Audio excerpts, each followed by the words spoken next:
first game that we are reviewing is when the Pelicans visited the Suns on October 28th. We decided we wanted to do a Suns game first.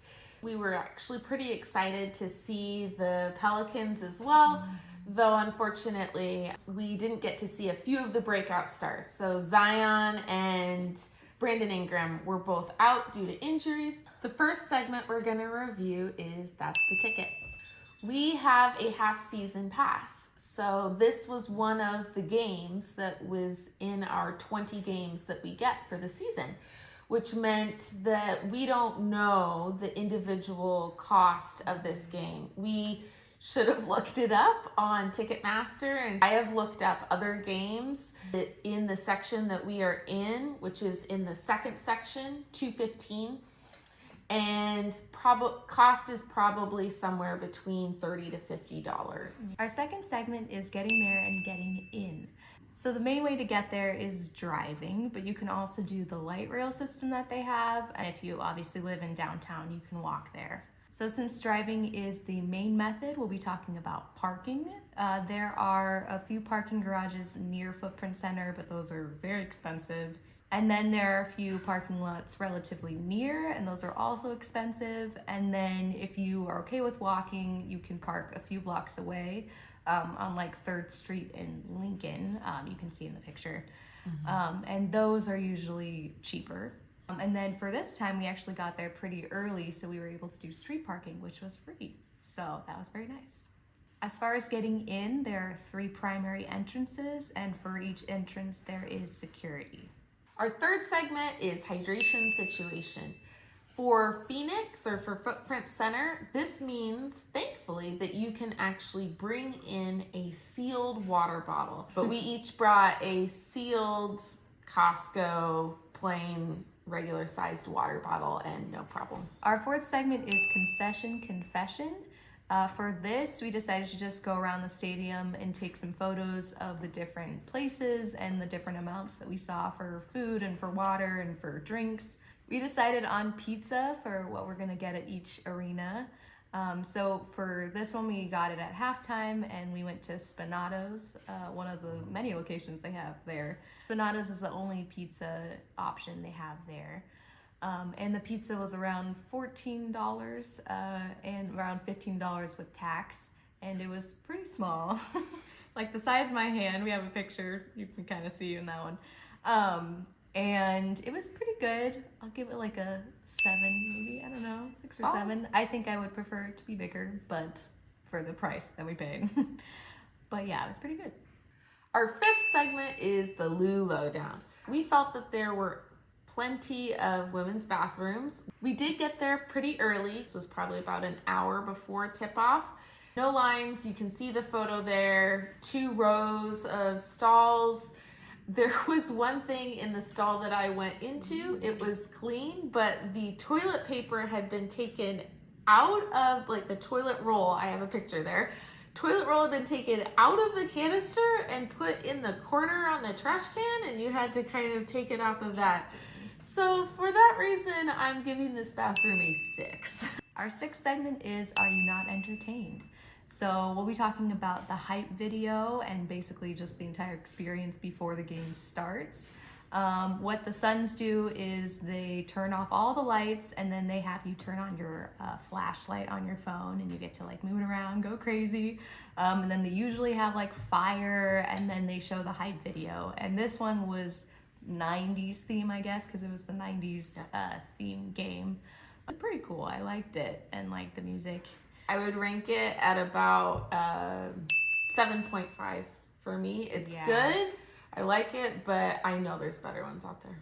But yeah, the experience is fun. Sometimes the gorilla brings out like a giant flag and he waves it around and everybody jumps up, and then usually don't sit until the first shot or first points. Yep. So it's very fun. And the fire adds an element. A lot of fun. Yeah. Our 7th segment is Rate the Fans. This is probably our most biased one. There's definitely support we feel for the Valley in the Valley. That's the best part about the game. Come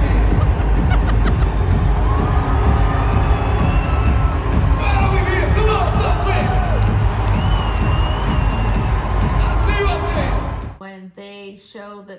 are working hard, which they do because Phoenix Suns are great, Yes. then the crowd really responds to that. And so I would rate the fans at about 8.5, I think. Yeah. We did win this game. That definitely played into it. As you kind of build that momentum, the crowd really gets into it. Yes, even when they were failing, which they did for a while. Yeah. The crowd was still like if they thought they were gonna make it, there was like awes if they didn't make it, or like things like that. Yeah, and a lot of support. You don't ever hear booing. Yeah, overall really good, but because we've been to some close games, we know it can even be louder. Our 8th segment is the look. So we'll be talking about the jerseys. They actually had new jerseys. This was the second time they wore the Hardwood Classic jerseys, and the first time we had seen them in like on the floor, and it was really cool. They just look so cool on the court. And then they had like their I guess the Hardwood Classic court, which definitely fit the jerseys. And then the whole night was 90s themed, so they played a bunch of 90s songs, and like they had clips of like old games, like clips of Charles Barkley. So what would you rate them? Ooh, pretty high, like a 9-ish, maybe? I was thinking 9 too. I love the Valley jerseys, so I definitely missed that. We miss the Valley jerseys, and we miss the Valley court. If you think of the Valley jerseys plus Valley court plus everything as kind of a 10, which I think we would. This is very good. Our 9th and 10th segments, we'll do them together. The 9th segment is, but how did it make you feel? Kind of ranking the entire experience. Our 10th segment is, how'd we do? Where we compare our overall ranking with how we thought that we would rank them to begin the night with. We started out the night before we left with a clip taking what we think our rating would be. We're going to the Suns versus the Pelicans. Emma, what do you think? Ooh. I'm leaning towards like a 7 or 8. Okay. Pretty high, because you know it's a it's rematch gonna be a of good the playoffs. team. Yep. But not like so high, you know.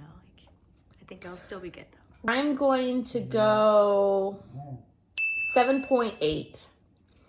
It just randomly between 7.5 and 8. I'm going to rank the experience at an 8. I actually thought the whole 90s theme and fit and look hit harder than I thought it was going to. We won the game, but it wasn't a blowout. We had to keep fighting, and so it shouldn't have been as stressful as it was given their starters, but it was. We won the game. There was good energy. It was a really fun night. But the trip home was a travesty. Our primary freeway through downtown, the 10, had a large section closed. We tried to get home a different way, and there were so many road stoppages that were not marked well. Our typical journey was more than doubled, and all of that time was effectively trying to get out of downtown Phoenix. It was awful. So for that, because we're trying to rank the whole experience, it would have been an 8, but because of that, it's actually a 7. So we did it for me at least. And so we did pretty well. We guesstimated a 7, and we are saying it's about a 7. Yep. Our last segment is Bekah's breakdown and Emma's emotions. I'll talk about how I felt. The game was really fun, definitely stressful at times. I think I felt sad when I saw Aiden leave the game and his injury. Hopefully he's okay and come back soon. And then because of that, I felt excitement, I guess. Because the bench had to step up and the backup centers had to step up, and they did really well. And then Bridges did so well. We love Bridges in this household. Yes, we do. So it's just great to see everybody working together, the whole team pretty much being on the court, and just seeing how deep they are and that they can go very far, hopefully. So overall excitement, I guess. And then a little bit of sadness, but not too much, because I know he'll be okay. For Bekah's breakdown, I wanted to talk a little bit about how fantastic the bench did. Emma mentioned how it was a bit of a nerve-wracking game in parts. And honestly, what I feel won the game for us was the bench. So if you look at the plus minus of Campaign and Jock Landale, and we saw great performances from Biombo and from Tori Craig. They really stepped up, brought the energy, even if they weren't dropping in the moment. They really came in and I think won this game for us. The second string for the Pelicans started. So they had a little bit different, but Pelicans are known for fighting. I mean, I think we saw that last year in the playoffs. Willie Green is doing a fantastic job. Only love for the Pelicans. That is our review of our first game for Inside the 29 for 30. We loved it and can't wait for the next game. Yay.